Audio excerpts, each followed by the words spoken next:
Bien, amados hermanos, bienvenidos nuevamente a cada uno de ustedes que hoy han dispuesto para poder tener este tiempo de estudio. Vamos, como siempre, hermanos, a recordar algunas cosas que hemos estado viendo, lo que estuve viendo en la lección pasada. Y como siempre, hermanos, es necesario recordar que este estudio, la historia de la redención, es una sola historia.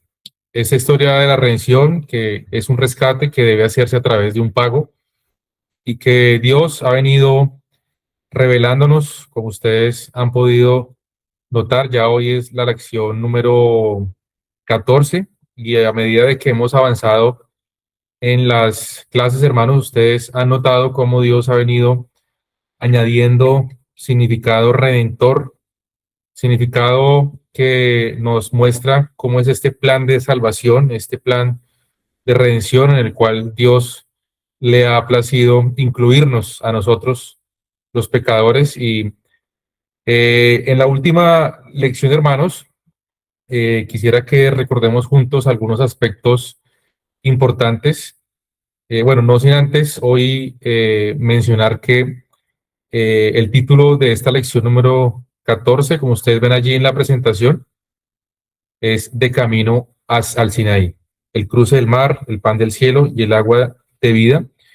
Y son los tres aspectos o los tres episodios que vamos a ver en esta noche para poder seguir viendo cómo Dios sigue añadiendo en su plan de salvación, este plan redentor, estos aspectos, esos eventos, estos sucesos tipológicos que nos apuntan a Jesucristo. Recordemos entonces, hermanos, que hemos estado hablando de un hombre que nació allí, importante en la historia de la redención, aunque no por él va a continuar la historia de la redención. Recuerden, porque sus padres eran levitas y la historia de la redención va a continuar por la tribu de Judá. Sin embargo, así como Dios ha venido usando algunos hombres, algunas personas importantes que han venido siendo importantes en este plan de redención. Y este hombre, hermanos, es Moisés. Recuerdan que Moisés fue criado en el palacio de los egipcios, pero fue su madre la que, por petición de la hija del faraón, hizo ese trabajo de crianza. Entonces él creció bajo la sabiduría de los egipcios, pero también creció recordando lo que sus padres habían escuchado del Dios de Israel. Y entonces aquí ven en la presentación, hermanos, tres etapas importantes de la vida de Moisés, ¿no? Entonces, un príncipe, él pensó que en ese momento él podía ser el libertador, pero no era en el tiempo de Dios, cuando él pensó que podía ser este hombre que iba a ser el enviado para libertar a su pueblo a los 40 años, pero no fue allí, sino hasta cuando después de 40 años más, cuando estuvo siendo pastor en Madián, y cuando él reconoce su necesidad de Dios, cuando él reconoce su condición de pecador, de que no es nadie, es finalmente cuando Dios lo envía a ser libertador del pueblo. Y los 40 años finales de su vida, entonces Moisés va a ser líder en el desierto. Vimos, hermanos, en las últimas clases de cómo Dios había usado a Moisés y de la forma de cómo Dios nos ha mostrado que Él es un Dios de prodigios, de milagros, de maravillas. Y estas maravillas que el Señor estaba mostrando, hermanos, recuerden, era para usarlas para libertar al pueblo de Israel de Egipto. Y son conocidas como las 10 plagas. Pero hay una plaga en particular que tiene un significado importante en la redención, y es la 10ª plaga, que fue la que estuvimos viendo hace 8 días, y es la muerte de los primogénitos, y es este cordero pascual. Aquí revisemos entonces lo que significa la Pascua, hermanos. Recuerden que la palabra Pascua es la palabra hebrea Pesach, que significa pasar por alto. Y era la forma en cómo Dios había determinado en cómo la ira de Dios iba a caer sobre toda la nación de Egipto, incluyendo sobre los israelitas. Así que Dios les había encomendado a cada una eh, de los hogares o familias israelitas que alistaran un cordero pascual, este cordero que con su sangre tenía que ser allí pintada los postes, las entradas o los dinteles de cada una de las casas donde había un primogénito. Y cuando pasara el heridor, cuando pasara la ira de Dios, entonces iba a pasar por alto, que es lo que significa, recuerden, esta palabra Pascua, que es la palabra Pesaj, que es la palabra en hebreo, que es pasar por alto, pasar por encima o pasar de largo. Así que cuando la ira de Dios iba a caer sobre los pecadores, si la sangre del cordero, si la sangre de este Salvador, de este libertador, estaba allí derramada sobre estas casas, sobre estas familias, la ira no iba a caer. Así que, hermanos, recordábamos la importancia de que cuando nos presentemos delante de Dios, si estamos cubiertos con la sangre de Cristo. Y veíamos también entonces un aspecto importante, y es que la sangre del Cordero, hermanos, la sangre de Cristo no es para cubrirnos de enfermedades, la sangre de Cristo no es para que nos vaya bien, para que nuestras propiedades no les pase nada, no, la sangre de Cristo, recordemos que fue únicamente derramada para la redención, es decir, para que la ira de Dios no cayera sobre los pecadores. Así que esa es la manera en cómo un pecador debe presentarse delante de Dios, con la sangre del Cordero aplicada.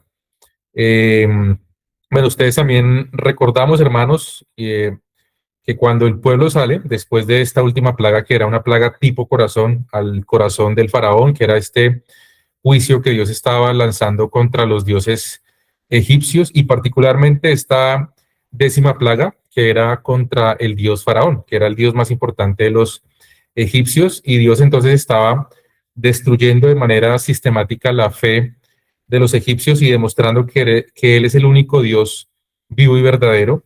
Y con esta última plaga, entonces, finalmente el faraón deja salir a los israelitas. Y durante estos 400 años, hermanos, recuerden que fue el tiempo que estuvo el pueblo en esclavitud allí en Egipto, ellos salen. Dios les había prometido que iban a ser una gran nación y ya entonces eran aproximadamente 2 millones de israelitas. Ahí entonces iban hombres, mujeres, ancianos, niños, y ellos habían salido entonces con algunas propiedades que tenían y también con sus animales. Ahora entonces, hermanos, ellos van a salir camino hacia el Sinaí, que es la primera parada que Dios le había dicho a Moisés. Recuerdan allí en la zarza ardiente que le dijo, en este monte vas a tener que volver y adorarme. Entonces Dios va a llevarlos, antes de llevarlos a la tierra que les ha prometido, Dios los va a llevar a un punto muy importante que es el monte Sinaí. ¿Por qué? Porque allí van a hacer un pacto, Dios va a establecer un pacto con su pueblo y Dios entonces va a ir con ellos acompañándolos. Y recuerden, hermanos, que una de las cosas que también hemos visto hace 8 días, que eh, cuando Dios liberta a alguien, hermanos, Dios lo hace de su propiedad. Dios no liberta al pecador para que el pecador continúe su vida de manera aislada o solitaria o haciendo lo que él quiera. Cuando Dios liberta a alguien, y en este caso cuando Dios ha libertado a Israel, Dios entonces los hace de su propiedad. Dios está diciendo, ustedes me pertenecen. Ahora, ¿por qué? Porque los he libertado y este entonces es el principio que Dios nos está mostrando que cuando Él liberta al pecador de la esclavitud, Él está diciendo, ahora eres de mi pertenencia. Ahora yo soy tu dueño, yo soy tu Señor. Entonces ahora vamos a ver cómo la nación de Israel tiene que ahora someterse al señorío, al gobierno y a la obediencia de su Señor. Entonces, esas son las cosas que Dios nos está mostrando y lo que nos ha venido mostrando, queridos amigos y hermanos, en estas últimas lecciones de las plagas, de la plaga de redención. Ahora, hermano, entonces estamos en un momento muy importante de la historia de la redención porque es la salida del pueblo de Israel hacia el Sinaí. Entonces, ellos van a estar acompañados por Dios y quiero que nos ubiquemos entonces, hermanos, en esta noche, en nuestras Biblias, vayamos al libro de Éxodo, capítulo 13. Vamos a ubicarnos desde el versículo 20 en adelante. Éxodo 13, de los versículos 20 en adelante. Vamos a ir entonces leer esos tres versículos y empezamos entonces con este camino que va a emprender el pueblo de Israel hacia el Sinaí, el camino del pueblo de Israel hacia el Sinaí. ¿Alguien que quiera ayudarme con la lectura? Empezando esta noche, hermano Anderson, por favor. Listo, mi hermano. Dice así entonces la palabra de Dios, versículo 20. Y partieron de Sucot y acamparon en Etán a la entrada del desierto. Y Jehová iba delante de ellos de día en una columna de nube para guiarlos por el camino, y de noche en una columna de fuego para alumbrarles, a fin de que anduviesen de día y de noche. Nunca se apartó de delante del pueblo la columna de nube de día, ni de noche la columna de fuego. Perfecto, hermanos. Entonces, quiero que, así como yo les decía con las plagas, hermanos, que cuando veíamos cada una de estas maravillas, estos juicios de Dios en contra de los dioses egipcios, que yo les decía, tratemos de imaginar lo que fue cada plaga, ¿no? Y es que a veces uno, lamentablemente a uno le han mostrado estos eventos como algo ficticio, ¿no? Como algo simbólico, algo que realmente no sucedió. Pero quiero, hermanos, que así como tal vez procuramos hacer con las plagas, quiero que nos imaginemos este acompañamiento que Dios está haciendo. Así como ustedes trataron de imaginar cómo toda la nación de Egipto estuvo rodeada de moscas y no eran y recuerdan que no eran dos o tres moscas que son las que nos aparecen cuando estamos almorzando, sino realmente era toda la nación repleta de moscas, repleta de ranas, el sarpullido en la piel de los egipcios, el ganado muriendo, la oscuridad, era totalmente oscuro esta novena plaga. Ahora quieren, hermanos, que imaginen este evento. Ahora ellos van, como ustedes ven ahí, van camino y se van encontrando con algunos lugares. Dice que partieron de Sucot, acamparon en Etán y que Dios los está acompañando de una manera particular. ¿Cómo dice que Dios los está acompañando? Dice que era una columna de nube para guiarlos en el camino en el día y una columna de fuego para alumbrarles en la noche. Ahora, dimensión, hermanos, si son 2 millones de israelitas aproximadamente, ¿cómo debe ser de grande una columna de nube? Y recuerden que el propósito de esta columna era, en el día, pues era para que les diera sombra, para que no les cayera este sol del desierto tan fuerte. Y, perdón, en la noche, entonces, esta columna de fuego, entonces recuerden para qué era. Era para guiarles en la oscuridad y también para protegerles del frío del desierto. Ahora, imaginen, hermanos, qué tan grande debe ser una columna para que dé sombra a aproximadamente 2 millones de personas. Y quiero que dimensionen y que imaginen cómo podría ser de impresionante, de magnífico, de maravilloso, de glorioso, hermanos, esa manifestación visible de Dios, siendo una columna de nube en el día y una columna de fuego en la noche. Ahora entonces Dios está mostrando, hermanos, de esta forma. ¿Por qué razón? Hay una razón particular por la cual Dios está mostrando, hermanos, de esta manera a los israelitas. Y la razón, hermanos, por la cual Dios se está mostrando así es que recuerden, hermanos, que durante los 400 años de esclavitud, los israelitas, obviamente, ellos habían inclinado sus corazones hacia los dioses egipcios, ¿no? Y ustedes recuerdan cómo son los dioses de Egipto. Bueno, eran dioses que tenían forma, tenían una forma humana, la mayoría de ellos, pero tenían también muchos de ellos cabezas de animales, ¿no? Entonces, cabezas de vaca, de toro, de sapos, cabezas de cualquier otro animal.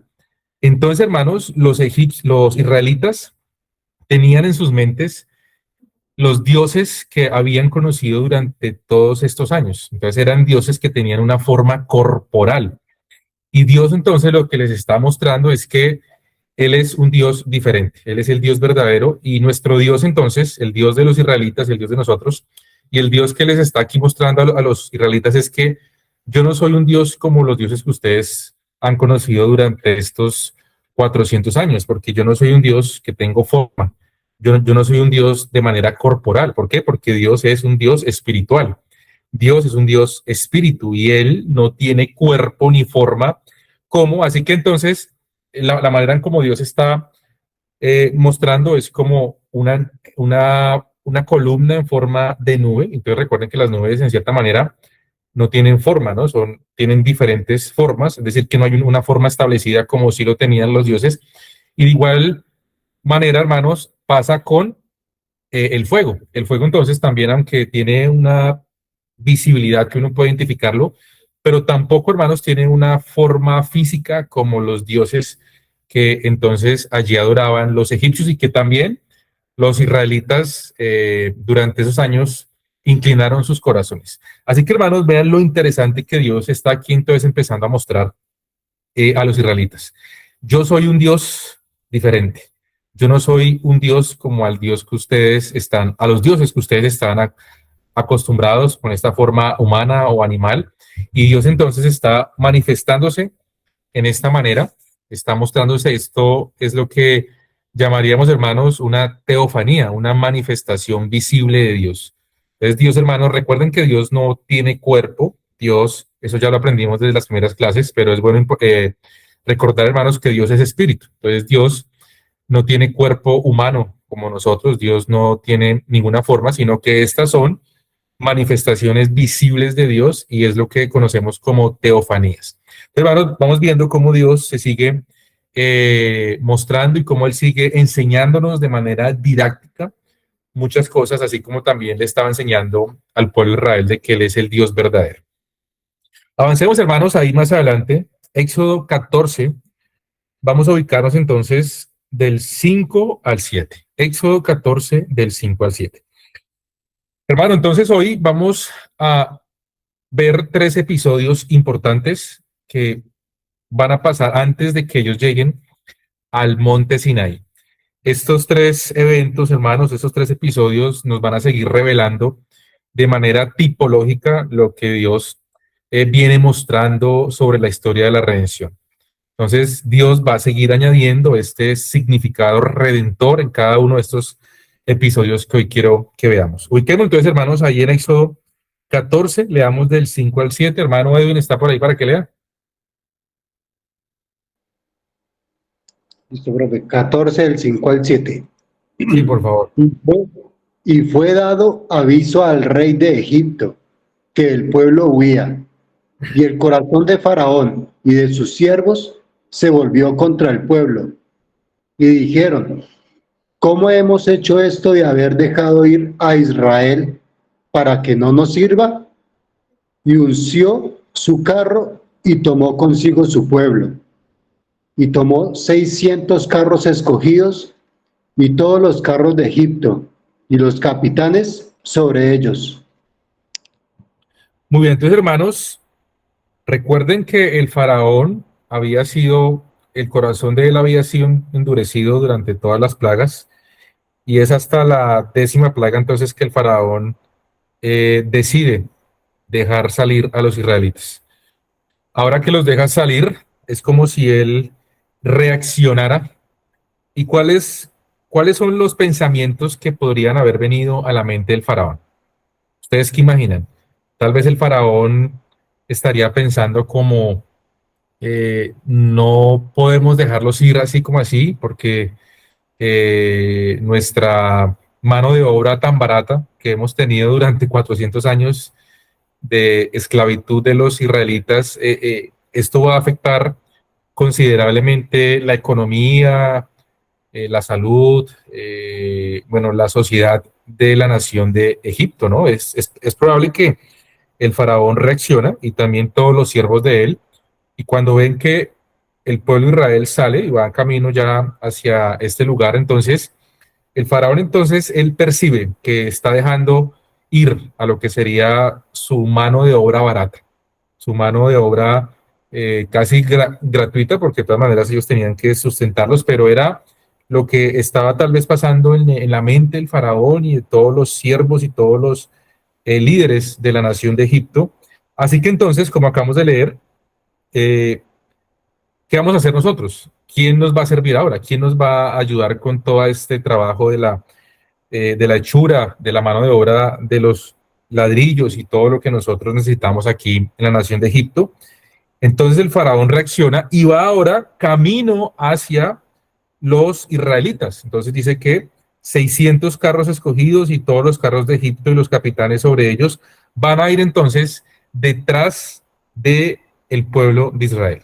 Ahora, lo que el faraón iba a hacer ahora entonces era matarlos. Ese era el motivo por el cual el faraón iba a ir tras de los israelitas, ahora era matarlos, era destruirlos, porque no iba entonces a permitir que se fueran libres así como así, después de esta última plaga, este último juicio que él recibe. Entonces, quiero que imaginen entonces también ese momento de cómo el faraón va a reaccionar y está yendo ahora detrás de los israelitas. Ahora yo quisiera preguntarles, hermanos, ¿cómo creen ustedes, después de todo lo que han visto los israelitas, han visto las plagas, han visto la 10ª plaga esta tan especial del Cordero Pascual, están viendo cómo Dios los está guiando de esta manera, como una columna de nube y una columna de fuego? ¿Cuál creen ustedes que sería la reacción de los israelitas? ¿Ustedes qué se imaginan? Ustedes, bueno, yo sé que ustedes de pronto la mayoría han visto o han leído este evento tan importante, pero uno qué pensaría, uno qué imaginaría después de todo lo que ellos han estado viendo, cuál debería ser la reacción natural, bueno, mejor natural, no, cuál debería ser la reacción de que estos hombres, estas mujeres, este pueblo debería decir, qué es lo que el pueblo debería reaccionar con respecto ahora que están viendo que viene el faraón con 600 carros y con todo un ejército impresionante tras ellos? ¿Ustedes qué se imaginan? ¿Ustedes qué esperarían de los israelitas?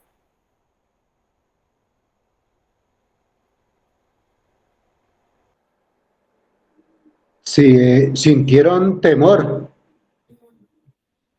Muy bien, claro, sienten temor por lo que están viendo, y yo creo que lo que uno esperaría es que ellos confíen en Dios, me imagino, que ellos confíen en su Dios, este Dios que los ha sacado con estas 10 poderosas plagas, que los está acompañando de esta manera. Pero quiero entonces que veamos cuál fue la reacción del pueblo de Israel. Quiero que nos ubiquemos ahí más adelante, hermanos, y leamos de los versículos 10 al 12. 10 al 12. Otra persona que nos llegue a la lectura. No sé si la hermana Adriana está por ahí con la Biblia en la mano para que lea.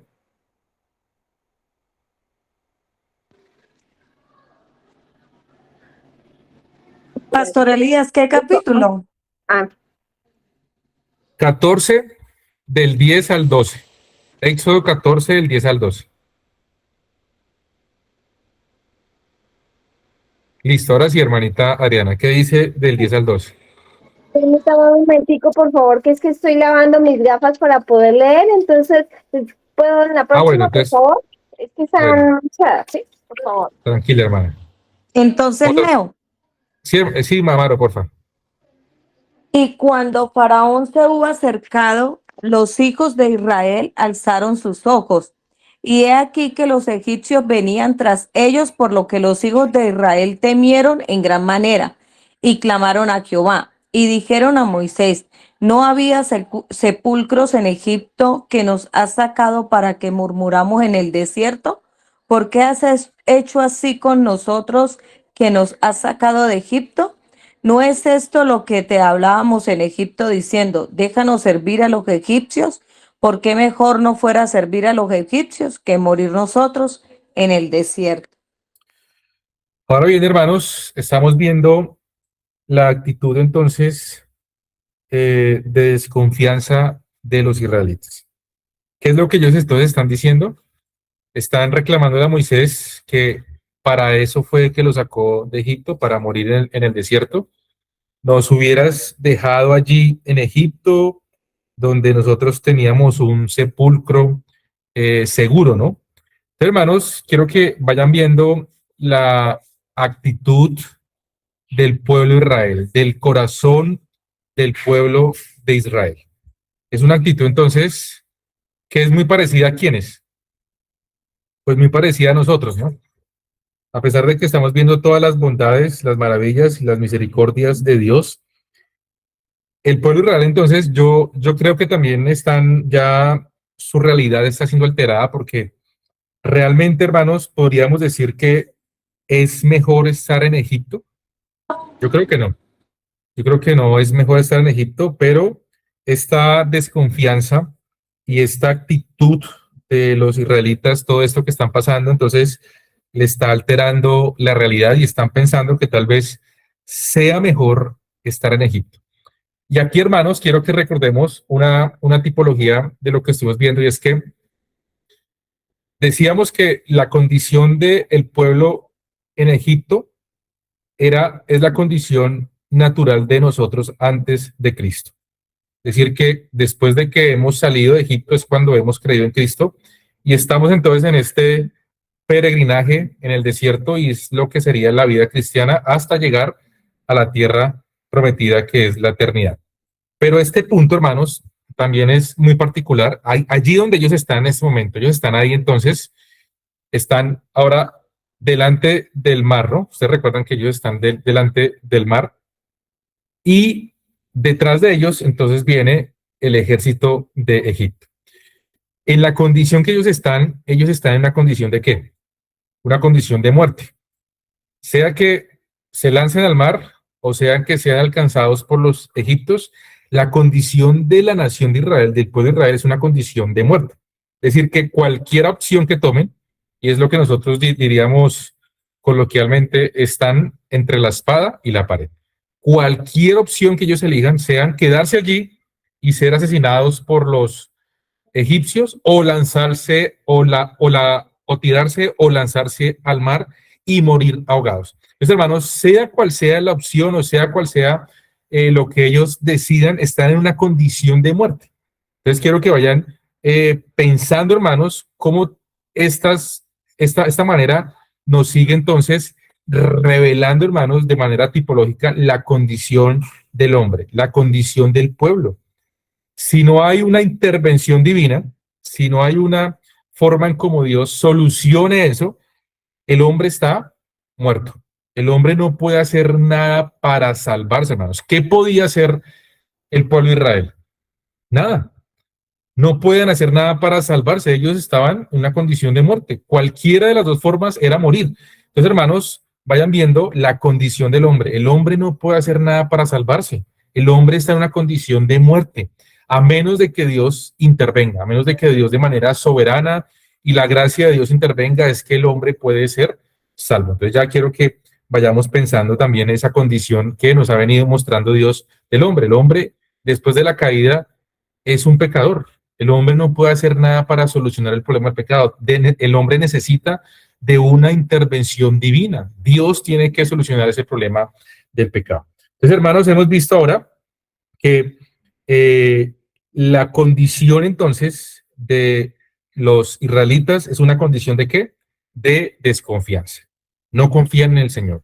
Un pueblo malagradecido, un pueblo que va a estar entonces de una actitud de queja, una actitud de cuestionamiento, de duda, de no confianza en el Señor.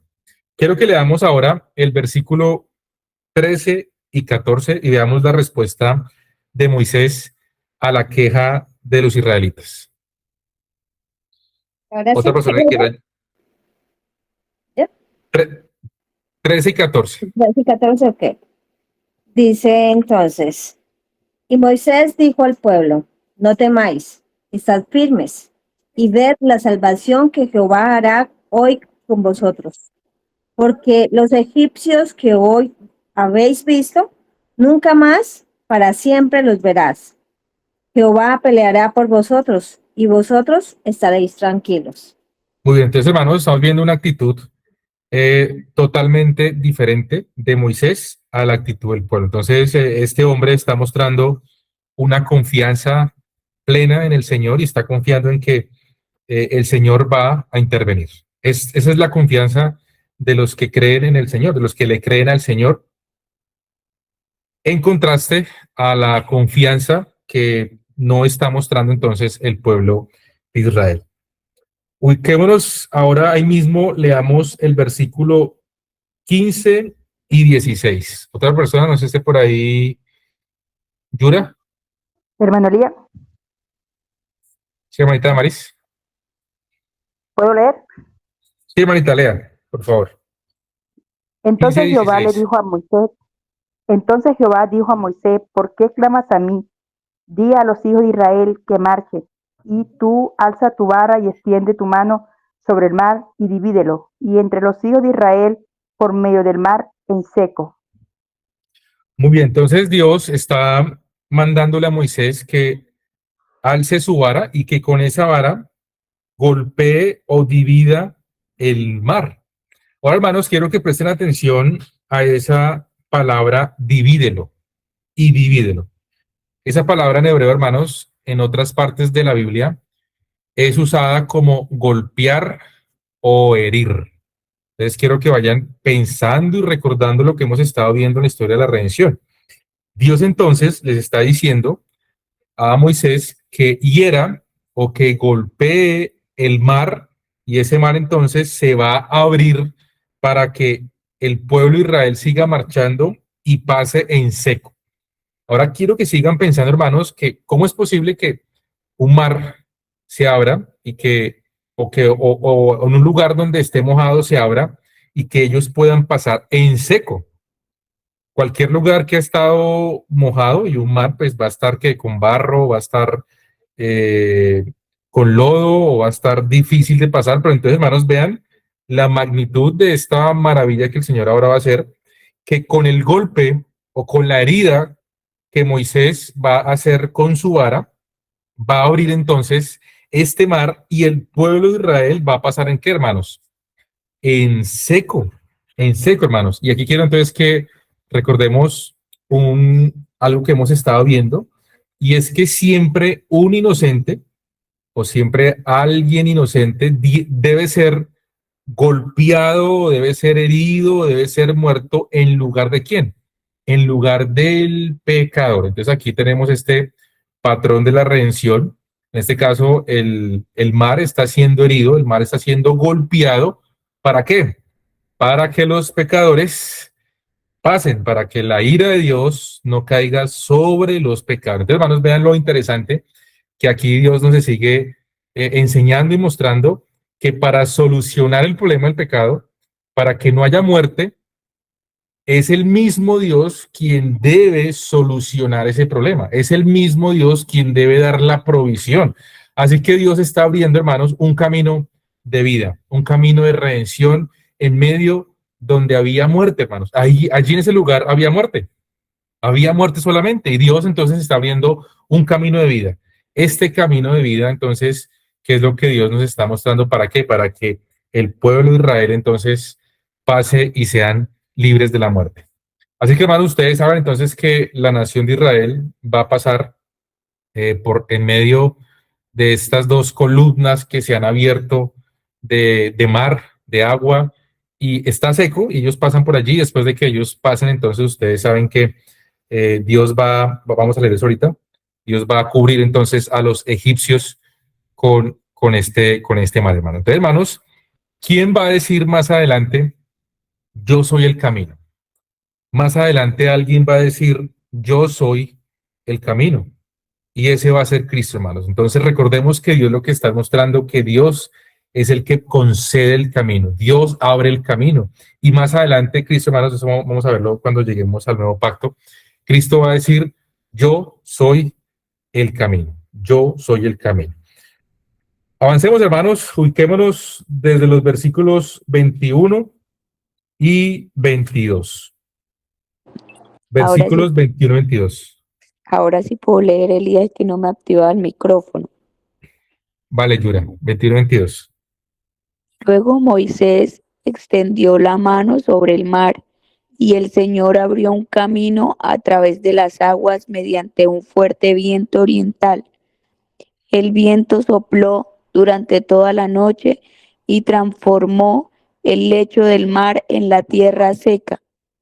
Entonces el pueblo de Israel cruzó por en medio del mar, caminando sobre la tierra seca, con muros de agua a cada lado. Continúo con el 23. Sí, porfa. Entonces los egipcios, con todos los carros de guerra y los conductores y con los caballos del faraón, persiguieron a los israelitas hasta el medio del mar. Pero poco antes del amanecer, el Señor miró al ejército egipcio desde la columna de fuego y de nube, y causó gran confusión en las fuerzas de combate. Hasta Yura, está bien. Listo, muchas gracias. Entonces, hermanos, los egipcios han pasado entonces y dice que Dios envió un viento recio oriental toda aquella noche y volvió el mar en seco y las aguas quedaron divididas. Entonces los hijos de Israel entraron por medio del mar y más adelante dice entonces, y siguiendo los egipcios entraron tras ellos hasta la mitad, toda la caballería de Faraón, sus carros y su gente a caballo. Quiero que presten atención, hermanos. Algo muy interesante que a veces uno pasa por alto dice que el mar se retirase por recio viento oriental, ¿no? Muy interesante que la puerta ubicada allí en el Edén está ubicada, bueno, cuando ya fueron expulsados a Adán y Eva, y que fueron puestos los querubines, era hacia el oriente, ¿no? Más adelante vamos a ver entonces que la puerta del tabernáculo va a ser ubicada hacia el oriente, y después vamos a ver que la puerta del templo de Salomón también ubicada hacia el oriente, que es donde finalmente la presencia de Dios va a dejar abandonada a la nación de Israel. Entonces, para que vayan allí pensando en estos aspectos muy importantes que a veces uno pasa por alto.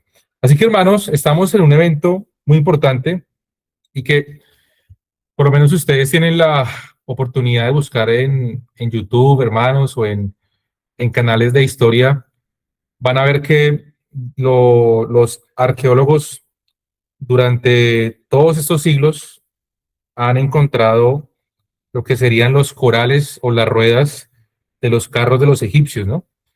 Y aunque nosotros, hermanos, no necesitamos de que la arqueología nos confirme lo que la Biblia dice, pero son cosas interesantes que uno puede ir viendo también apoyándose de estos estudios que han encontrado todos estos restos o todos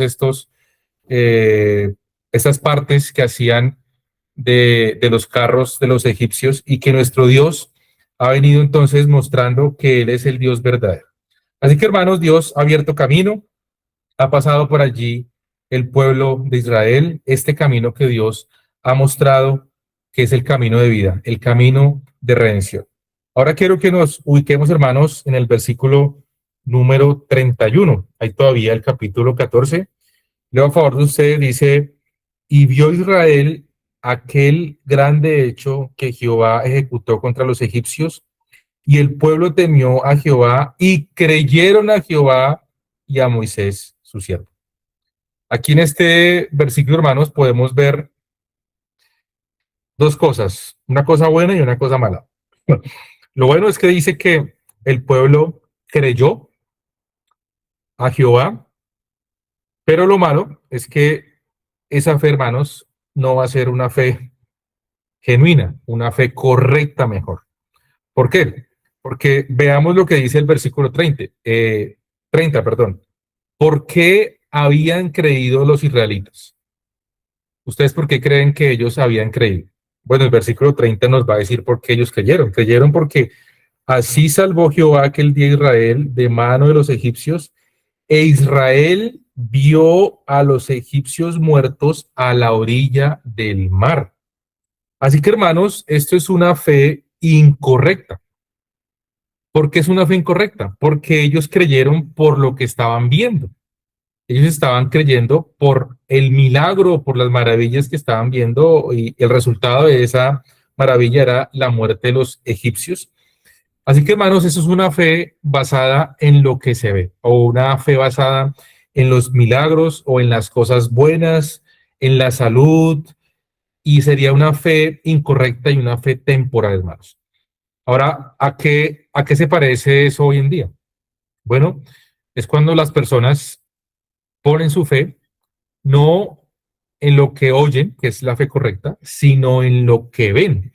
Entonces, cuando las personas están esperando milagros, las personas cuando están viendo que las cosas están yendo bien en la vida, cuando están obteniendo bienes, cuando están siendo exitosos en la vida, todas esas cosas que las personas ven, cuando las personas están viendo el resultado de lo que están pidiendo en sus casas, en sus enfermedades, en sus negocios, en sus proyectos, esto, hermanos, es una fe incorrecta. ¿Por qué? Porque las personas están confiando en lo que ven, en los milagros, en los bienes, en las cosas buenas que les están pasando y basan su fe en esas cosas, en lo que están viendo. Entonces, por eso es que vemos estas iglesias de la prosperidad, esas iglesias que son inmensas, que van muchas personas y que suelen ver milagros y que hacen cultos de milagros y prodigios y que ven cosas impresionantes en sus vidas y que Dios les responde con estas peticiones que tienen de que les vaya bien en sus cosas y que Dios responde a la solicitud o petición de sus milagros y están viendo eso, pero el día que esas iglesias dejan de ofrecer esto, pues obviamente las personas van a tener que irse, porque es que su fe está basada en eso que ellos están viendo, en milagros. Así que, ¿cuál sería la fe correcta? La fe correcta, hermanos, no es por lo que vemos, sino por lo que oímos. Cuando confiamos y creemos en lo que estamos escuchando, hermanos. Así que, ¿qué es lo que escuchamos? Pues la palabra de Dios. ¿Qué es lo que dice Pablo en Romanos? Que la fe viene ¿por qué? Por el oír la palabra de Dios. Allí, hermanos, es cuando una fe se fundamenta en lo que es genuino, que es la palabra. Cuando es una fe firme, hermanos, es cuando se fundamenta en lo que escuchamos y no en lo que vemos. Y allí entonces ustedes están viendo las dos diferentes o los dos tipos de fe que hemos también estado estudiando en toda la historia de la redención. Ahora, hermanos, es bueno preguntarnos, ¿nuestra fe es una fe genuina? ¿Nuestra fe está siendo una fe verdadera? ¿Está basada en lo que vemos o en lo que escuchamos? ¿O en lo que simplemente estamos es observando estos milagros, estos bienes en nuestra vida? ¿O realmente está fundamentada en lo que oímos, en la palabra de Dios? Y eso es lo que está pasando ahora con el pueblo de Israel. Ellos están creyendo, pero están creyendo en lo que ven. Están viendo entonces estos acontecimientos impresionantes, pero entonces allí está basada su fe. Avancemos rápidamente, hermanos, a Éxodo 16. Vamos a leer los versículos del 1 al 3. Leo a favor de ustedes, dice, partió luego de Elim toda la congregación de los hijos de Israel y vino al desierto de Sin, que está entre Elim y Sinaí. Entonces iban ya en la mitad del camino. A los 15 días del segundo mes, después que salieron de la tierra de Egipto. Versículo 2. Y toda la congregación de los hijos de Israel murmuró contra Moisés y Aarón en el desierto, y les decían los hijos de Israel, ojalá hubiéramos muerto por mano de Jehová en la tierra de Egipto, cuando nos sentábamos a las ollas de carne, cuando comíamos pan hasta saciarnos, pues nos habéis sacado a este desierto para matar de hambre a toda esta multitud. Ahora, hermanos, yo creo que uno estaría esperando que el fuego consumidor de Dios cayera sobre este pueblo, porque era un pueblo que incrédulo, está mostrando una fe muy liviana, una fe muy incipiente, está mostrando una fe falsa, hermanos, una fe circunstancial. Este pueblo, hermanos, no confía en Dios. Y ahora ustedes están notando que cada vez se están mostrando más incrédulos, ¿no? Debería ser lo contrario, ¿no? Cada vez deberían estar más confiados porque ahora están viendo que Dios les acaba de abrir milagrosamente un camino en medio del mar, y ahora están desconfiando de Dios, están quejando y murmurando contra Moisés y Aarón, y murmurar contra Moisés y Aarón es murmurar contra el mismo Dios, y se están quejando y están ahora diciendo, ojalá hubiéramos muerto con mano de Jehová en la tierra de Egipto, allá teníamos ollas, teníamos pan hasta saciarnos. Aquí el pueblo otra vez, yo creo que sigue con la realidad alterada. ¿Realmente el pueblo tenía esas condiciones? Y recuerden, hermanos, que ellos eran esclavos. Y a pesar de que eran esclavos y que Egipto tenía que sustentarlos, yo no creo que ellos están en esas condiciones que ellos están aquí imaginando, ¿no? La realidad está alterada de este pueblo. Están pensando que es mejor estar allá. Es mejor estar de esclavos en Egipto, hermanos. Ahora vean la condición de este pueblo tan incrédulo, esta fe tan vacía, esta fe tan incipiente, que están deseando comer supuestamente lo que comían allá en las ollas, la carne y el pan que comían allí en Egipto. Entonces, hermanos, vean esta actitud que tenía el pueblo de Israel. Leamos el versículo número 4. ¿Otra persona que quiera leer, que quiera ayudarnos con la lectura? Versículo 4, hermano. Versículo 4 dice, y Jehová dijo a Moisés, he aquí, yo os haré llover pan del cielo, y el pueblo saldrá y recogerá diariamente la porción de un día, para que yo lo pruebe si anda en mi ley o no. Muy bien. Versículo 5, hermano Anderson. Versículo 5 dice, mas en el sexto día prepararán para guardar el doble de lo que suelen recoger cada día. Perfecto. Entonces, hermanos, ahora Dios no los va a consumir en fuego, ¿no? Que es lo que uno imaginaría, ¿no? Eso sería justicia, porque Dios es un Dios justo, y con este pueblo tan malagradecido, este pueblo tan incrédulo, yo creo que lo más justo es que Dios hubiera enviado fuego del cielo para consumirlos. Pero ¿qué es lo que Dios está mostrando, hermanos? Misericordia. Nuestro Dios, hermanos, es un Dios misericordioso, un Dios que está mostrando misericordia.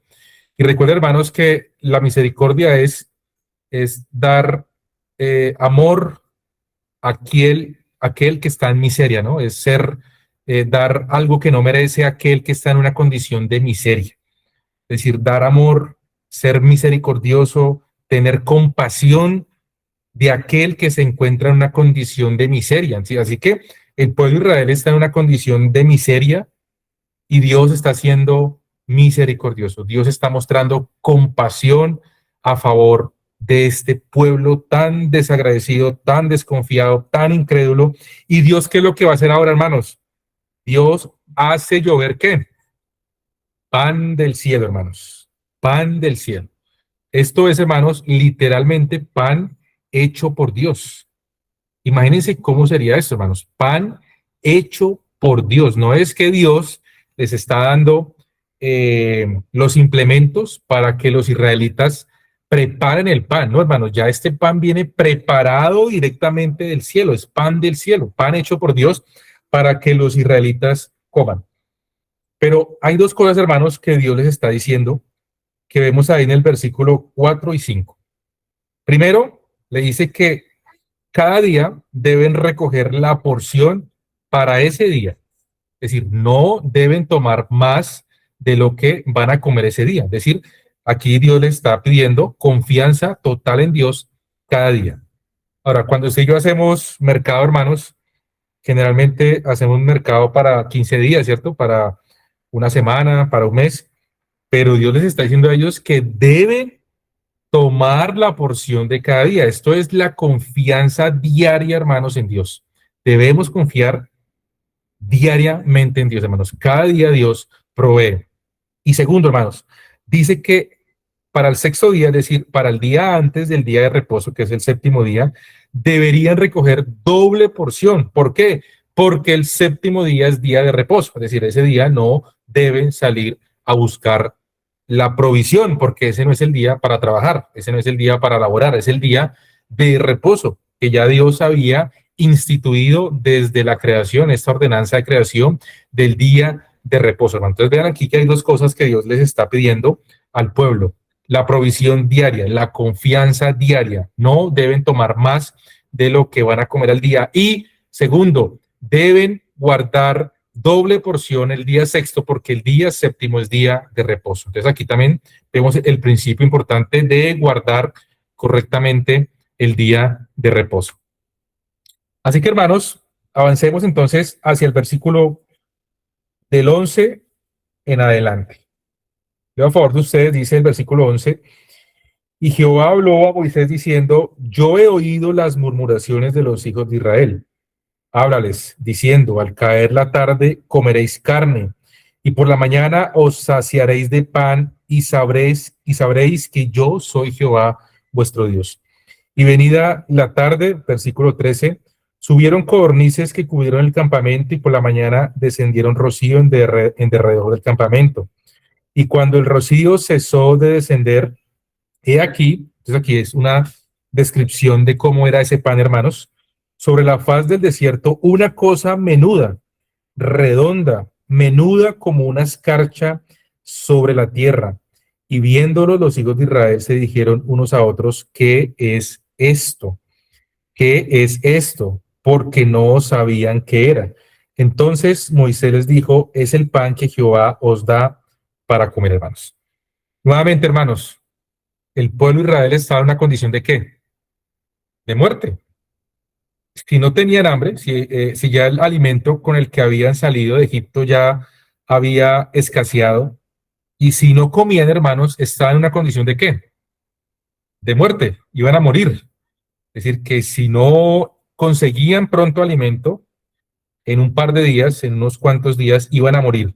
Ahora Dios les está proveyendo y dándoles este pan del cielo, hermanos. Así que en vez de la ira de Dios, en vez de que este fuego consumidor se los llevara a todos, Dios está mostrando su misericordia, su favor y su compasión hacia los israelitas y los está salvando, hermanos. Esta es la redención de Dios. Dios les está proveyendo. Ahora, si Dios no interviene, ¿podrían ellos sacar provisión de algún lado, hermanos, en el desierto? De ninguna manera. De ninguna forma ellos habrían podido sacar provisión. Así que Dios es el que está dándoles la salvación. Dios dice, yo soy su salvador. Ahora les estoy dando este pan del cielo. Dios los está salvando. Ahora leamos el versículo 19 y 20, hermanito Edwin.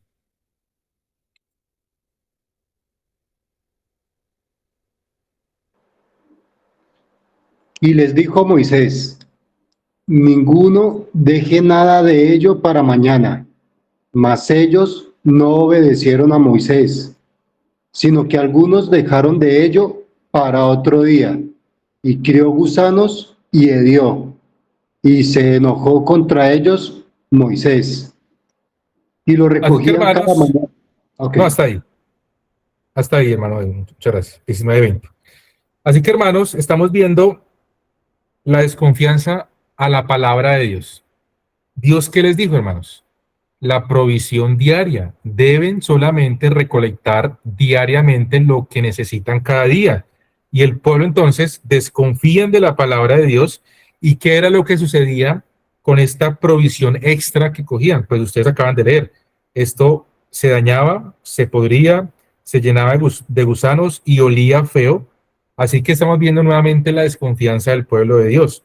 El pueblo de Dios. Ahora dice el versículo 27, en mí, hermanos.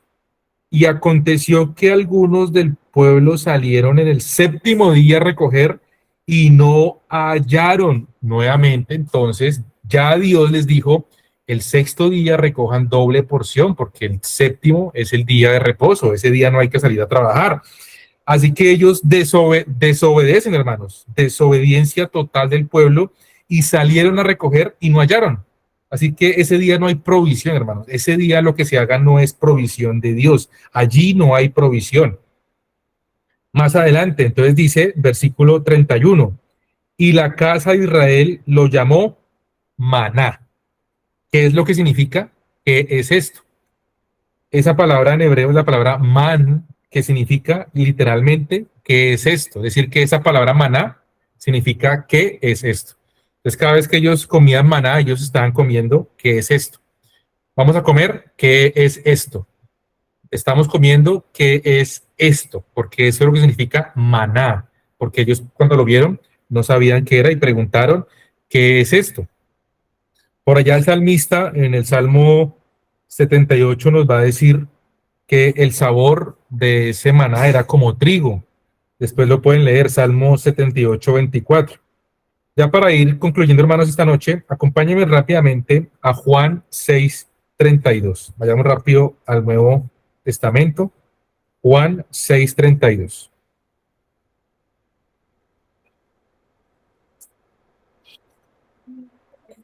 Y mientras lo buscan, hermanos, recuerden que en este capítulo o en este contexto, el pueblo de Israel le está demandando a Cristo señal, ¿no? Que si él era profeta, que así como Moisés hizo descender pan del cielo, que así como Elías hizo descender lluvia, que él también hiciera alguna señal. Era lo que este pueblo judío le estaba demandando allí a Cristo. Y veamos lo que Cristo va a responder en el versículo 32. ¿Alguien quiera leer por ahí? Manita Maro.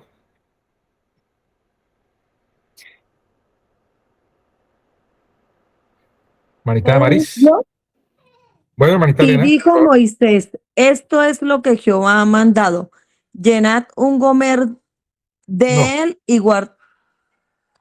Estamos en Juan 6, 32. Manita Adriana.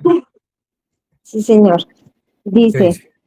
y Jesús les dijo, de cierto os digo, no os dio Moisés el pan del cielo, mas mi Padre os da el verdadero pan del cielo.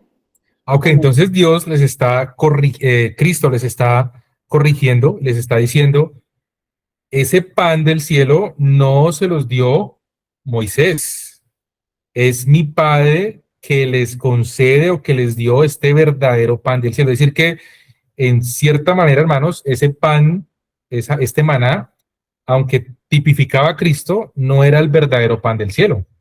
¿Quién es el verdadero pan del cielo? Cristo nos va a decir en el versículo 35, dice, Jesús les dijo, yo soy el pan de vida. El que a mí viene nunca tendrá hambre y el que en mí cree no tendrá sed jamás. Así que, hermanos, el pan que supuestamente hizo descender Moisés, que Cristo corrige, no fue Moisés, fue mi Padre el que les dio este pan. Pero el verdadero pan del cielo soy yo soy el pan de vida. Y regresemos, hermanos, a Éxodo 17, por favor.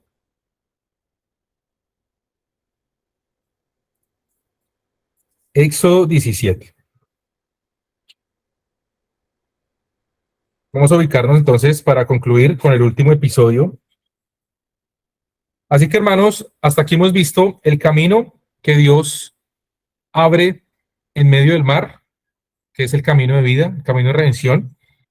Y hemos visto entonces el pan verdadero, que es Cristo, ¿no?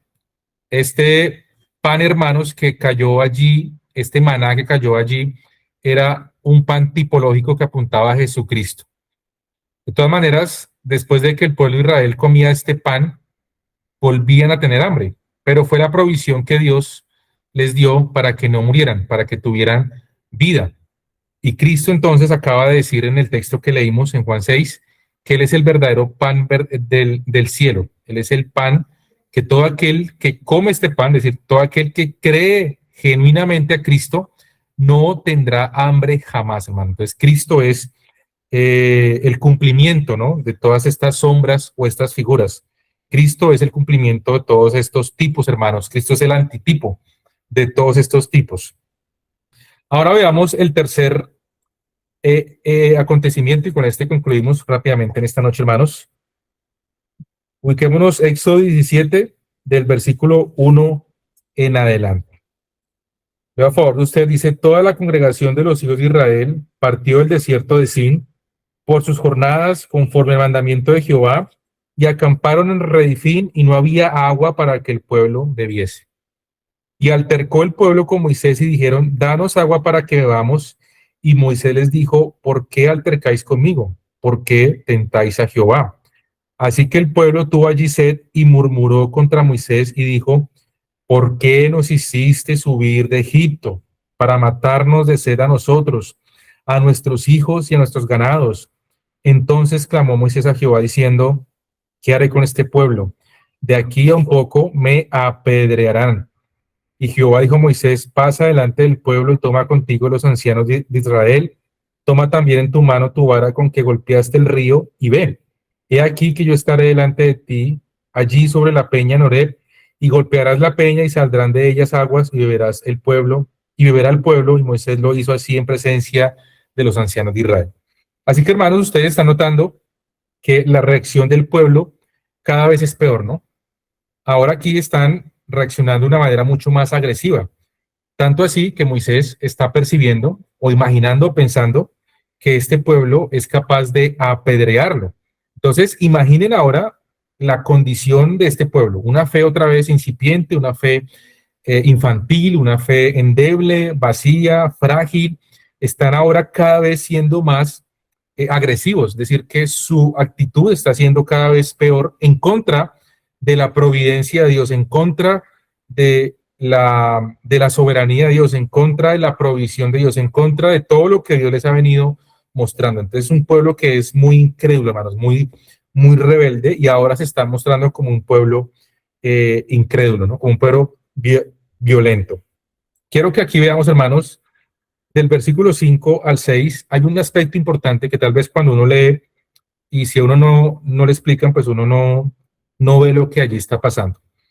Y lo que está pasando allí, hermanos, es un tipo juicio de esa época. En esa época, cuando hacían juicios, entonces dice que delante de todo el pueblo tenía que pasar alguien. Entonces aquí estaba pasando Moisés junto a los ancianos de Israel, y en la mano Moisés llevaba esta vara, que es como lo que hoy sería lo que tienen los jueces, que es este mazo, este martillo con que dictan la sentencia o el juicio final. Así que, hermanos, lo que aquí está pasando es un juicio en el que alguien está siendo juzgado. ¿Quién está siendo juzgado en este juicio? ¿Quién está siendo juzgado en este juicio? Entonces uno podría estar pensando, el pueblo es el que está siendo juzgado allí, Moisés está siendo juzgado, Aarón, los ancianos, y no, alguien está siendo juzgado, y vean lo que dice el versículo 6. He aquí que yo estaré delante de ti allí sobre la peña en Horeb, y golpearás la peña, otra vez, golpear, y saldrán de ellas aguas y beberás al pueblo. Así que, hermanos, en este juicio, donde estaba allí Moisés con esta vara, con los ancianos de Israel y todo el pueblo, allí delante, o mejor, arriba o encima de la peña de Horeb, está Dios. Tal vez aquí podría haber estado una manifestación visible, una teofanía de Dios allí encima de la peña, y lo que Dios está diciendo es, y me golpearás a mí, para que salgan de mí ríos de agua viva, agua viva, hermanos, agua que dé vida.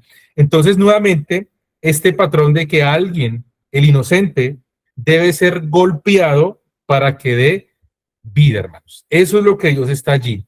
Este significado tan importante en este juicio. Allí lo que está pasando, hermanos, es un juicio. Y este juicio es que Dios está siendo juzgado de manera injusta porque Él es inocente. Y Dios está diciendo, golpéenme a mí. Y cuando me golpeen, cuando el inocente sea golpeado, de mí van a salir agua de vida, agua para que ustedes tengan vida, hermanos. Así que esto es lo que está pasando allí. La peña de Horeb está siendo golpeada, y Cristo es el que está siendo golpeado allí. Y quiero que veamos ya para concluir, hermanos, primero a los Corintios 10, del 3 al 5. Aquí está esta porción, Pablo nos va a explicar lo que pasó allí en este momento allí en la peña de Horeb. Primero a los Corintios 10, del 3 al 5, dice, y todos comieron el mismo alimento espiritual, hablando de esta provisión que Dios les había dado. y todos bebieron la misma bebida espiritual, porque bebían de la roca espiritual que los seguía, y la roca era Cristo, dice el versículo 4, pero de los más de ellos no se agradó Dios, por lo cual quedaron postrados en el desierto, hermanos. Entonces, a pesar de que Dios, en estos 3 episodios, hermanos, el camino en medio del mar, el pan del cielo y el agua de la roca, hermanos, el pueblo va a seguir mostrando una incredulidad. Es una fe incipiente, una fe infantil, hermanos, una fe que no es una fe correcta, es una fe incorrecta, que solamente es una fe basada en los milagros, una fe basada en lo que ven y no en lo que oyen, no en la palabra de Dios. Así que, amados hermanos, vamos a concluir entonces esta noche viendo entonces estas 3 provisiones, estos 3 episodios y cómo es la condición del hombre, ¿no? El hombre no puede hacer nada, el hombre está muerto, el hombre no puede proveerse a sí mismo la salvación. Ustedes han notado entonces en lo que hoy estudiamos que la condición de este pueblo es una condición quejambrosa, incrédula, deseando volver a la esclavitud, a Egipto. Al final se están volviendo más violentos, agresivos, y Dios entonces está mostrando que Él es el que provee la solución. El mar, el pan y el agua de vida, hermanos. Cristo es todo esto. Cristo más adelante, y vamos a verlo cuando avancemos, Cristo va a decir, yo soy el pan, como hoy vimos. Él va a decir, yo soy el agua de vida y yo soy el camino. Así que, hermanos, ya el pueblo entonces va a seguir avanzando, y en el tercer mes, que aparece allí en Éxodo 19:1, dice que ellos van a llegar al monte Sinaí, y Dios entonces va a establecer un pacto con ellos en el monte Sinaí.